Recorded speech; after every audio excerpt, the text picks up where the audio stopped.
আসসালামু আলাইকুম রহমতুল্লাহ। আজকে চলে আসলাম আমাদের ঢাকা বাংলাদেশের জাতীয় মসজিদ বাইতুল মোকাররমে।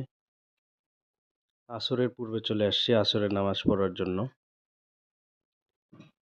৬০ বছরেরও বেশি সময় আগে একটি পরিবারের উদ্যোগে প্রায় ৮.৫ একর জমির উপরে নির্মাণ করা হয় এই মসজিদ, যা বাংলাদেশের সব মুসলমানের কাছে এক অন্যরকম মর্যাদার স্থান হয়ে ওঠে। বাইতুল মোকাররম মসজিদটি নির্মাণ করা হয়েছে মক্কার কাবার আদলে, যে কারণে এটি চারকোনা পুরনো এবং নতুন ঢাকার নিকটস্থ পন্টল এলাকায় এই মসজিদটি তৈরি করা হয়েছে সেই সময়।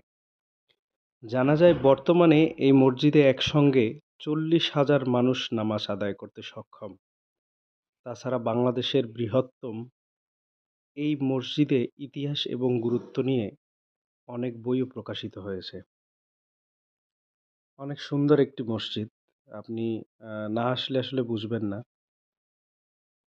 মন শীতল হয়ে যায় মসজিদে আসলে, নামাজ পড়লে। খুবই ভালো লাগে এখানে নামাজ আদায় করতে। অবশ্যই যারা ঢাকায় আসেন, পুরন ঢাকায় বা পল্টন এরিয়ায়, তারা অবশ্যই চেষ্টা করবেন যে এখানে একান্ত নামাজ আদায় করার জন্য। ১৯৬৮ সালের মসজিদটির নির্মাণ কাজ সম্পন্ন হয়, যা এর স্থাপত্যশৈলী খুবই সুন্দর এবং তৎকালীন পাকিস্তানের বিশিষ্ট শিল্পপতি লতিফ বাওয়ানি ও তার ভাতিজা ইয়াহিয়া বাওয়ানির উদ্যোগে এই মসজিদটি নির্মাণ পদক্ষেপ গৃহীত হয়েছিল।